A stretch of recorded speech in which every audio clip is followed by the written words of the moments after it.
right. Well, now we can kind of switch over to our Hotlist wheel really quick. See what we got this week. So I will hit the spin really quick, see what our topic this week is going to be. And it looks like we are going to go with best defender. I don't know if you guys want to do, since this episode is the 28 class, kind of here at the end, maybe stick with the best defender in the 28 class that you've seen, if that works for you guys. Yeah. Can I go right now so no one steals me? Or steals Yes, mine? go for it. I'm going Carver Cone. I mean, that dude, yeah, sorry. I mean, what do you expect? That dude is going to be a lockdown center fielder for years to come. I absolutely love the way that kid plays the game. Super sophomore for us, JFG for us. Like, that kid can just really flat out go get it. Great kid, switch hitter. He's going to be really, really good for a long time. He's the number one player in the state. I'm gonna get in there quick then too. I'm going with Ryder Renette out of Dunlap.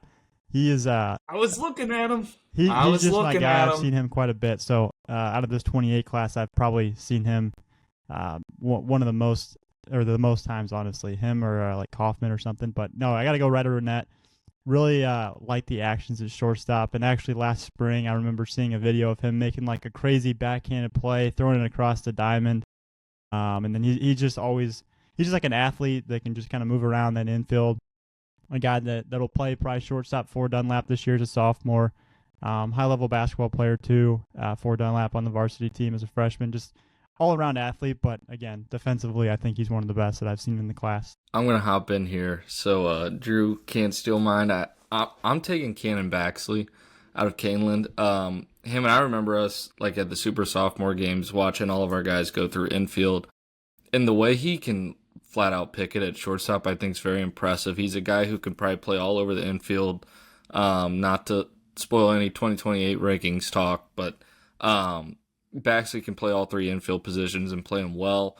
Started at Caneland at shortstop as a freshman this past spring, which I think is very impressive alone. So I'm taking Cannon Baxley. All right, he was in the mix for me. So, you know, a lot of these guys I haven't like bared down on in game to watch a ton of them defensively. Like you guys are at the super sophomore game, so you got really good looks at some of these guys. One guy that I feel the most confident that I've seen him plenty from JFGs to this spring watching him play, and I've talked about him on the podcast, but Cameron Cox at Montini, freshman starting at second base, and you would have thought he was a senior. You know, the way he handled himself, how clean he was defensively, everything about it. It's not overly flashy. It's very get the job done, fundamentally sound. It looks right. He can turn the double play. I like a lot of what Cameron Cox does on the infield. So that would be my choice there. Yeah, going through the list, it was tough to make a decision here. There's some good potential outfielders to choose from down the road. But Cameron Cox, you're getting a little shout out from me today. Yeah, that could have been a first-round pick. That was a heck of a fourth-round pick. I was nervous there, listening to you guys just call these guys out. That was why if you saw me put my hand left. on my head, I was like, oh, shoot, Cameron Cox. Like, I could have easily said him. It's kind of. I was starting to look at pitchers, seeing who was the best, defender on the mound. Who can handle a running game, the bunt game?